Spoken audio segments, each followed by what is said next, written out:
says impeachment was not the right response. Alexander says that's why he voted against witnesses in the president's trial, paving the way for his expected acquittal next week.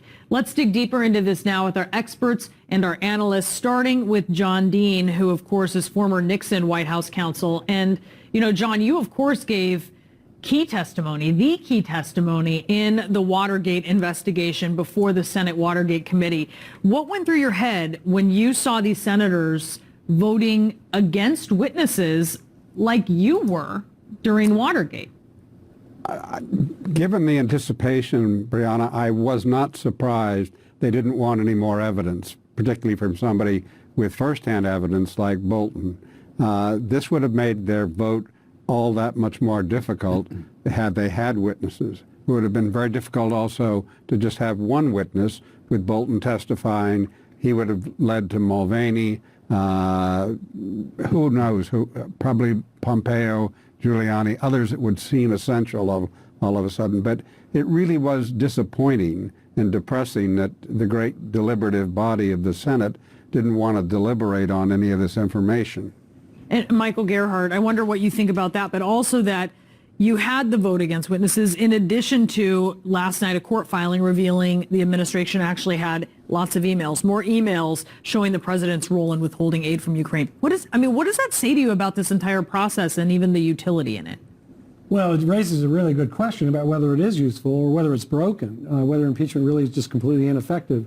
As John and you've pointed out and others, the problem is that we get more and more evidence, mountains of evidence, that indicate the president did this, and it wasn't just a one-off. There was a systematic plan to do what he did. And you're seeing Republican senators kind of twist themselves into knots, trying to perhaps say it's wrong, but it doesn't rise to the level of impeachable offense. They're allowed to do that. The framers gave the senators this choice because they wanted the final choice to be in people who are politically accountable. So they hopefully will be politically accountable for this. But that means they can exercise their discretion, as we saw here. And keep in mind that most of the Senate comes from a very small part of the population of the United States, so they don't really represent most Americans. Yeah, that's an interesting point. And Shan, in addition to the documents that we don't know what's in them, right, the witnesses we didn't hear from, there's also new detail from John Bolton's book. This comes to us by the New York Times, who reported on this. Bolton says that Pat Cipollone, who we've all seen out on the Senate floor defending the president, was actually in the room, and the president directed Bolton to help with the Ukraine pressure campaign. What do you think about that? Well, it's a very troubling situation, and there's been a lot of buzz about it. You know, the House managers, we may recall, actually sent a letter to Cipollone asking him to talk about this and reveal any particular biases. I just want to say on behalf of the lawyers, you have to be careful with tossing too much around in terms of legal ethics rules. Sometimes people are being zealous advocates, and it's unpopular. If you dissect the rule at issue here, it's basically the rule that lawyers should not be witnesses. He's a member of the D.C. Bar, so that's the district that controls. If you look at that, though, he probably gets away with this because they didn't call any witnesses. And that was very convenient for him. So he can't be a witness if they didn't call any witnesses. But the point of that rule is to avoid, one, the lawyer having a conflict with his client, but also the ethics committee in D.C. has spoken about the fact that a lawyer in that situation, blurring the boundaries there, can disadvantage the opponent in an unfair way. And I think that's what the concern is. But it's going to be more of a moral question than probably an actual ethics violation. Sam, you know, in the middle of all of this, it's really interesting to point out that the Secretary of State, Mike Pompeo, was in Ukraine. What message does that send? What do you think? Well, I think Pompeo's intent in going to Ukraine, it was previously scheduled. He rescheduled this trip in light of the Soleimani strike, was to send a message of support from the United States for Ukraine's sovereignty and territorial integrity. But Brianna, Pompeo's past is prologue here. He cannot rewrite the history that's been uncovered as part of the impeachment process. And I don't think the Ukrainians or the U.S. diplomats he met with will take anything that he said at face value. We now know that while Pompeo this summer was issuing statements of support for Ukraine's territorial integrity and sovereignty, he was the Secretary of State while the president was putting U.S. foreign security assistance on the line in exchange for a political favor.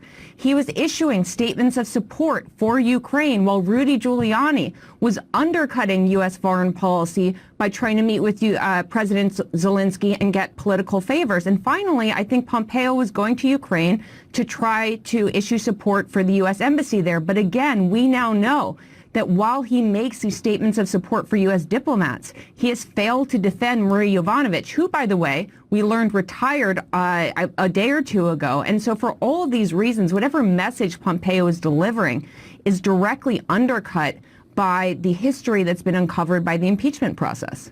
John Dean, I wonder, as we know this is a foregone conclusion, right, with the votes being there for acquittal, what are you expecting from the closing statements? What are you expecting from these floor speeches that we'll be hearing senators give? I think the closing statements by counsel for the managers and for the president will be very repetitious of what we've already heard. I don't expect we'll hear anything new, just sort of pulling the sequence together. The brief speeches, they're 10-minute speeches that are authorized, plus they can add to the record, they can put material in the record. There'll be justifications for their positions they've taken throughout. I think 10 minutes per member is ample for that. And I suspect there'll be more Republicans that'll do it than not. Brianna, the real question I have at this point is, what kind of precedent is this going to set? And isn't it, as your panel in the prior segment said, really appropriate to have a censure so that the president understands this is not acceptable? If Lamar Alexander can call it inappropriate and wrong, it seems to me he could support a censure that would define why it's wrong. So I'm hopeful there'll be some follow-up on that either this week or next. But, I mean, it's important to point out the president is not, as Bill Clinton did, coming out and making a statement of regret, right? Trying to sort of soothe some of the divisions that impeachment process created. The president isn't going to do that. In fact, if anything, he's going to give a victory lap before this whole thing is even over with his State of the Union. Right. This president does not apologize. He doesn't ask for forgiveness. He called the call, famously, perfect. And I think one thing that may be happening right now is he's getting a little bit of criticism from the Republican senators, which I'm sure is not sitting very well with him. At the same time, the president, I think, is going to get more emboldened. He will feel empowered by this. One repercussion here is that the Senate has kind of diminished its power, but it's helped expand his power. And we're going to see where he takes it. And I think one of the places he might take it is bending the truth more and maybe asking more favors from foreign leaders. All right. And I think, sorry, just quickly, Brianna, Trump's training wheels have come off. He has no reason not to ask foreign powers for political favors. That has direct implications on Americans' ability to decide who our next president is in 2020. So this has direct national security implications for every American voter. When Senator Alexander says that Americans should decide at the ballot box how whether President Trump's behavior was inappropriate, he is making an illogical argument. If President Trump feels emboldened to ask for foreign interference, because again, he can't be criminally indicted and he won't be impeached, Americans lose the ability to decide whether to hold President Trump accountable or not. Thank you all so much. I really appreciate you and your analysis. And just ahead, Hillary Clinton